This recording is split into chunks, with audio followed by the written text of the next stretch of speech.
Hello. Today's job is cleaning and lubricating an old Singer 28K. As you can see, the machine isn't in too bad condition.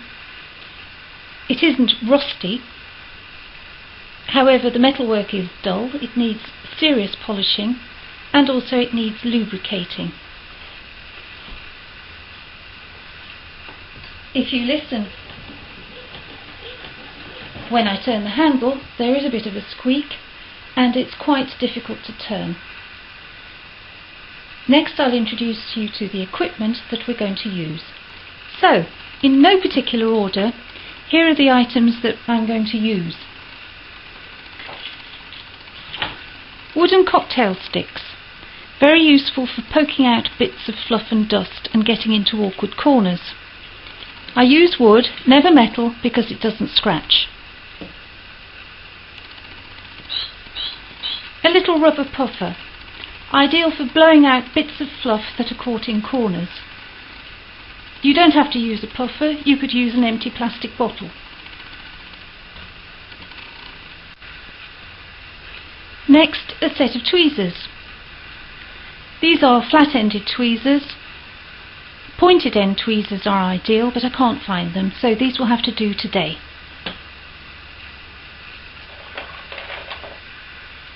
Next, a screwdriver. This is a special sewing machine screwdriver from a tin of attachments. It's the ideal size for all the screws on the machine. However, you may need a larger screwdriver when it comes to taking off the handle.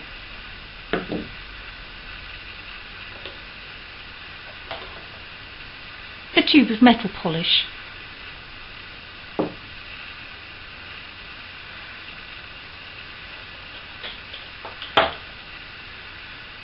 Cotton wool buds.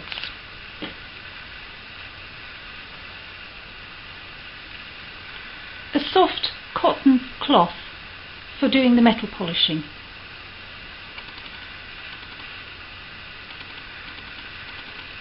Cotton wool for applying oil when we get round to cleaning the japanned parts of the machine. This isn't refined cotton wool, this is coarse cotton wool from an old mattress, but it is 100% cotton.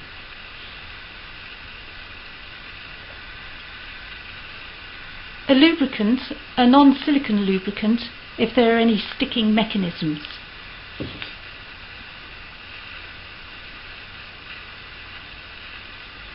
Cotton crochet yarn, ideal for using for metal polishing round the needle bar and other parts that are difficult to get to with a cloth.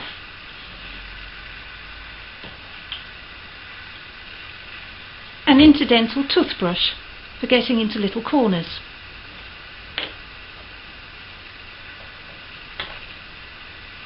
An old toothbrush if we need to clean on the inside if there are any sticking mechanisms.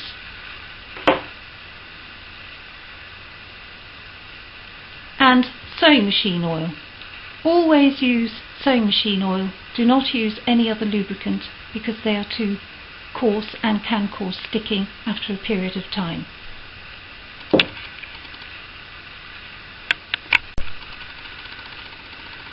What I haven't mentioned before we start work on any machine is that very often the feet underneath the case are very often done for. So it's always a good idea to do that first, or to make sure that you work with a thick covering of paper on your table, otherwise you'll end up scratching your table. Ideal for new feet are little rubber seat stoppers, which you can get from your local hardware shop, which are designed for lavatory seats. They will need to be put on with a screw and a little metal washer in the centre, so that if you move the machine from one side, the rubber doesn't drag off the screw. Another important piece of equipment is a pile of books of the right height. Here I have 3 books, which I'm placing behind the machine here, so that when I want to open it and look at the underneath, I can tip it back. It rests on the books, and provided the books are exactly the right height, you have no risk of the base snapping shut onto the machine.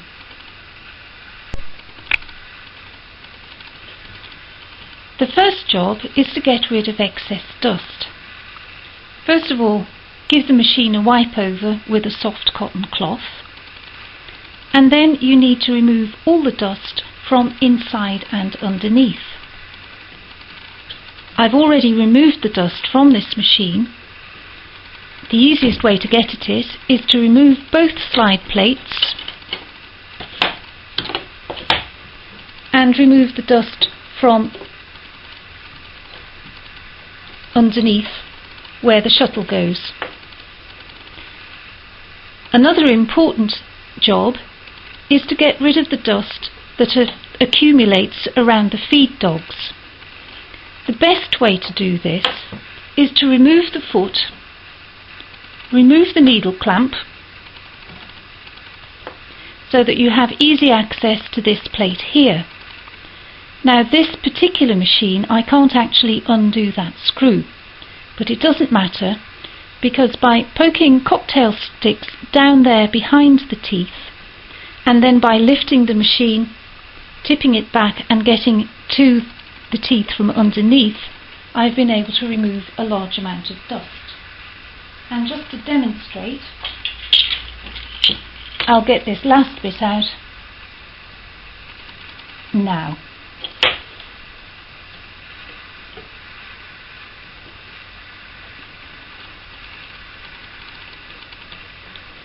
It's important to remove the dust first, because if you don't and then you oil it, all you're going to do is oil the old compressed dust into place, and then it's even more difficult to get out.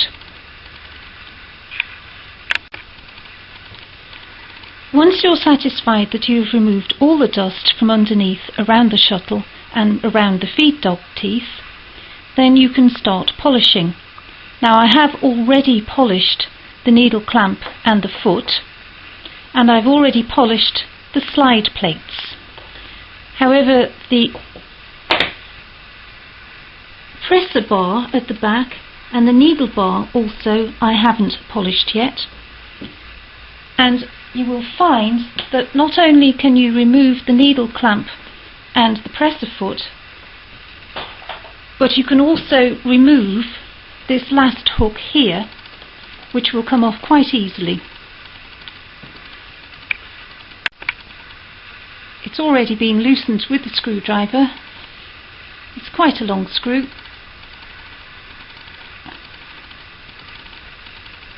But it does come off. Always have a dish ready to put in the screws and the components that you remove so you don't lose them. Easily done. Some of these screws are tiny and you don't want to lose them on the floor. Once you've got the polishing of the plates done, which is easy, then you have to polish the presser bar and the needle bar. This is where the crochet cotton comes in useful. I've doubled it up a couple of times, and if you wrap it round and do that motion, you can use the metal polish and get a good shine onto the steel. There are also quite a few screw holes, and that's where the interdental toothbrush will come in handy for getting any rubbish out of the holes and also applying the metal polish to every little nook and cranny. This is a view of the faceplate. I've already polished it, and it's important to take the faceplate off and to see inside so you can see the condition of the needle bar and the presser bar. Now that the faceplate is removed, we can see the condition inside. I've already removed some fluff, but you can see there's still some here on the thread take-up lever. That can be got off quite easily with a cocktail stick. But also, more important, is you can see there's a dried residue of oil here on the needle bar. Now the way to get rid of that is with the metal polish, if you get a piece of crochet cotton around it and using metal polish, go up and down time and time again, and eventually you will get a nice clean needle bar. You will need to do the same at this point here and make sure that you move the needle bar so that you can get to all parts. As for the presser bar, bring the clamp up and down so that you get to this part here, but don't interfere with this spring here. Don't get metal polish on there because it doesn't need it. And then you will have to do these top parts here and also clean around the top as best you can with the metal polish, using the cotton buds, the interdental toothbrush and the cloth. You will also need to clean the tension discs, and to do so you will have to take them off completely. Undo the adjustment screw,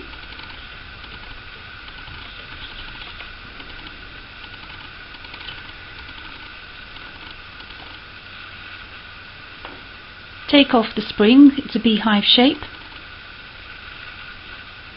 Take off the thumb presser tab. And now you have the two tension discs which will come off. They're not too bad, in good condition. And finally, make sure you don't damage the thread take-up spring here, but you can, if the screw will let you, take this last piece of metal off and clean that off the machine. Looking now at the bobbin winder, you'll see that there is plenty of metal to be polished. You can, if you want, remove the bobbin winder. There is a screw here that can be undone. However, I've always managed to clean machines without actually taking the bobbin winder off. The advantage is, if the machine is really filthy, it's probably easier to take the bobbin winder off, and also you would have better access to the badge when you want to polish that up. You will also need to polish up this screw here, which is the stitch length adjustment screw. For the wheel of the bobbin winder, it's probably easier if you take off the rubber tyre so it won't get in the way when you're polishing with the metal polish. Then you will need to polish around the stop motion screw, and the only way to get at it easily is by removing the handle. The screw that attaches the handle to the body of the machine is here underneath, and it should be quite easy to take off.